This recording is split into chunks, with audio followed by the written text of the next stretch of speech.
Yes, hello. So, kamusta po mga ka-Streetwise? Ako po si Takero Miyamoto at welcome po sa aking munting channel. So, mga kababayan, pag-usapan ngayon natin itong si Pulong, si Paulo Duterte, na congressman daw ng Davao. So, actually, mga kababayan, nakabalik na po siya ng Pilipinas nang wala po tayong kaalam-alam. So, ganun po talaga kumilos yung mga magnanakaw, di ba? Yung bigla na lang dumadating nang di natin alam. And by the way, mga kababayan, no, ang malaking tanong dito, saan ka nang galing? Akala ko ba pupunta ka ng Dahig? Akala ko ba bibisitahin mo yung tatay mo doon, asikasuhin mo yung kaso, pero hindi ka naman pumunta doon. So, anong ginawa mo? Mas lalo po tayong nagre-raise ng question ngayon dito po sa kinikilos ng mga Duterte. At tandaan po natin, no, yung mga bansa po na pinuntahan po ni Paulo Duterte, dyan po merong triad. Diyan po malakas po yung sindikatong triad. And actually, na-content na po natin yan, pero pag-usapan muna natin dito, yung pagbabalik nga po ni Pulong. And by the way, no, ito tingnan nyo to Ito, nakita ko to sa Politico Yan, ito. Okay. So, nabalita ito, April 12 pa pala ito, no, he's back. O, di ba? Pulong Duterte makes surprise appearance in Davao City campaign rally. O, di ba? So, almost isang buwan din siya nawala, no? So sabi dito, Davao City Representative Paulo Duterte made a surprise appearance during the hukpong ng Tawong Lungsod campaign rally at the Royal Valley Gym in Bangkal Barangay, Talomo proper last Friday night. So nakakampanya na, no? So, sabi dito, Duterte reaffirmed his commitment to the HTL, yung hukpong Tawong Lungsod nga, and dismissed criticism of his absence from earlier campaign activities after his father was brought to The Hague, Netherlands. So ngayon, alam niyo kung anong bad trip sa mga Duterte, mga kababayan. Kapag meron silang mga issues na binabato sa kanila, hindi po nila sinasagot ng diretso. Di ba? Lagi nilang ginagawa yan. Si Paulo Duterte ba sinagot na ba yung 51 billion na flood control sa Davao? Hindi pa. Tapos ngayon, tinatanong ngayon ng tao si Paulo Duterte kung saan siya nanggaling, hindi rin niya sinagot. At kahit po si Sara Duterte, ganyan din po. Kasi ang point ko, mga kababayan, hindi na po sana tayo aabot sa impeachment trial, no? Kung sinagot na po sana ni Sara Duterte yung mga issues sa kanya. Di ba? So, aksaya ng pera talaga to, no? Tingnan nyo. So, sabi dito, thank you so much for your support and tell them that I'm just here on Earth, not on Mars. Ang corny talaga, no? Everything they said against me, I can hear it and I'll respond in time. Ayun na naman Duterte said in the local dialect. So Bisaya. So ito na naman. Duterte style na naman. Buti pa nga yung tatay sumasagot kahit sablay. Pero yung mga anak, ang palaging sagot, ito lagi, sasagot ako sa tamang oras. Tangina talaga, no? So kailan ba yung tamang oras? Di ba? Umalis ka ng bansa, pumunta ka ng Cambodia, ng Singapore, ng Japan, ng Dahig, ayan na pinaalam mo, bumalik ka na lahat-lahat, tapos sinatanong ka ngayon kung saan ka galing, kung anong ginawa mo, sasagot ka kung kailan ang tamang oras. So, kailan yung tamang oras? Ay, kayong mga Duterte fanatics, hindi man lang kayo nagtatanong? Wala naman akong asahan sa inyo kasi mga kulto nga kayo, di ba? And then, mga kababayan, saan pa ba? Tingnan natin The lawmaker has expressed disappointment with Marcos administration in his father's situation and took a swipe at these political rivals. Di ba? So, yun. At alam niyo kung ano nakakatawa dito, mga kababayan? Meron siya sinasabi dito saan ba yun? Ito. Okay. Ito. The Salon, si Paulo Duterte nga, urged his supporters to vote straight for the PDP Laban senatorial candidates, including former Senator Gregorio Hunasan and retired Colonel Kirubin and Pwersa na Pilipino Pandagat Party List. Pwersa na Pilipino Pandagat? Tapos pro-China, ano yun? De pro-China yung mga Duterte And by the way, ito na naman tayo So ilan na ba ang kandidato ng mga Duterte sa senador? Kasi tandaan natin, 'di ba, merong 10. 10 na, 'di ba? 10.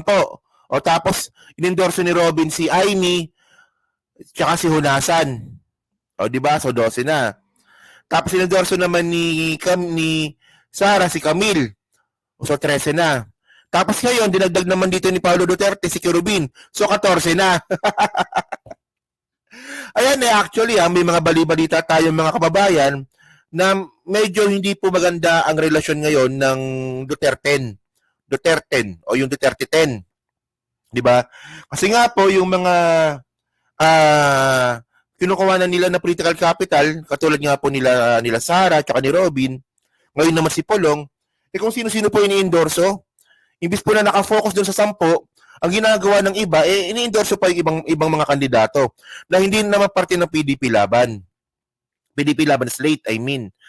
So ngayon, medyo merong conflict daw sa ibang mga candidates, katulad nga po ni Victor Rodriguez at saka ni JB Hinlo ata, no, kung di ako nagkakamali, no.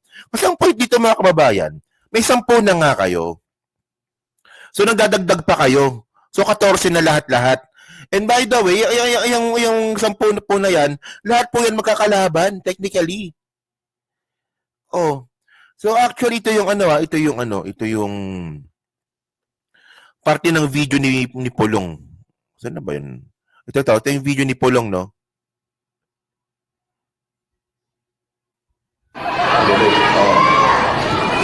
Karon natay PDP laban ng mga senador. I-vote straight na lang ninyo na kung nagpulang ng pintuhan. Dagan mong pilian. Ayaw na mong pili dito silang line up. Naa si Hunasan, naa si Kerubin. Di mo mapili niya. Dito tumbling ng Titanic. Diba? Yun, no? So ito yung parte ng speech niya, no? Na binabanggit niya nga na iboto si Hunasan at si Kerubin. Well, no, actually nakaka-turn up na talaga si Hunasan, no? Yak. Hunasan. DDS pala, no? And by the way, mga kababayan, no, actually, ang gusto kong ipakita dito talaga sa inyo, saan galing si Pulong? Itong hirap eh. Ito papaalala po natin ito po yung pinaalam ni Pulong. So, umalis siya nung March 20. Actually, March 11 pa nga siya umani eh. O isang buwan nga mahigit na, di ba? Oh, ito yung pinaalam ni Pulong nung hinuli nga si Digong. So, sabi dito, personal foreign trip of the Honorable Paulo Duterte to Hong Kong, China, Malaysia, Indonesia, Korea, Japan, Vietnam, Cambodia, USA, Australia, United Kingdom, Great Britain, Northern Ireland, Netherlands, Germany, France, Belgium, Italy, and Singapore. So, syempre ngayon mga kababayan, no, hindi po talaga may iwasan natin na magtanong kung anong ginawa ni Paulo Duterte po sa mga bansa po na to.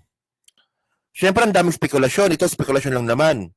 Na posible nga na inaayos lang po ni Paulo Duterte yung mga bank accounts nga po nila ng pamilya Duterte. Kasi nga po alam naman po natin, no, na may mga lumabas nga po na bank accounts na merong 2.4 billion pesos ata, no, kung di ako nakakamali. At bukod doon mga kababayan, di ba? Nasasangkot din po si Paulo Duterte sa triad.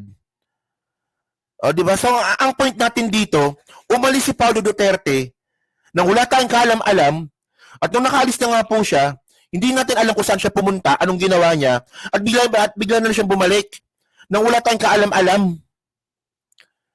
Di ba? Kilos magnanakaw talaga.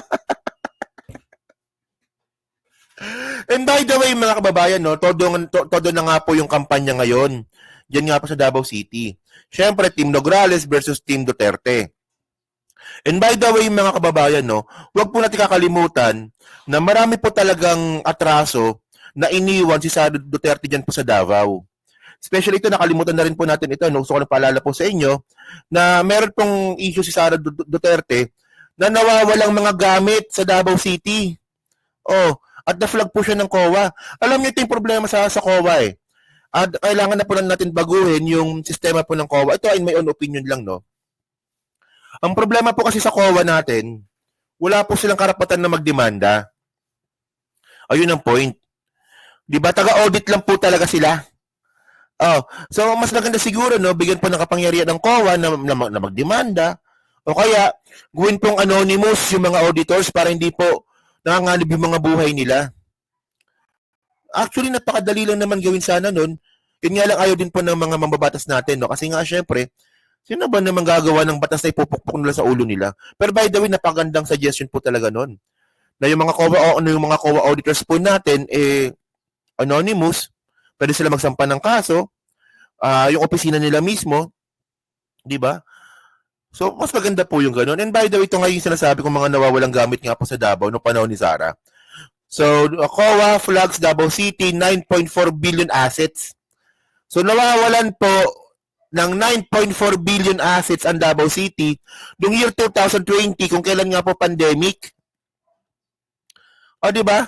O, sabi dito, no, the state auditors, so yung COA nga, no, flag the city government property plan and equipment accounts valued at 9.4 billion pesos, which is representing 4.0% of the 23 billion total assets of December 31, 2020.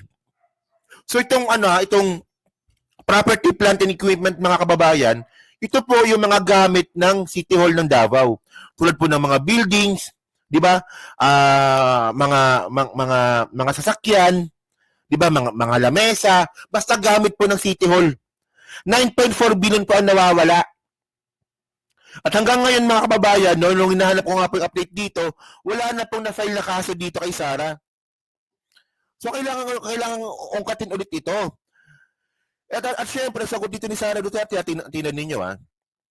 Well, the city government's financial reports were fairly represented. COA noted its failure to provide adequate disclosures on its property, plant, and equipment accounts.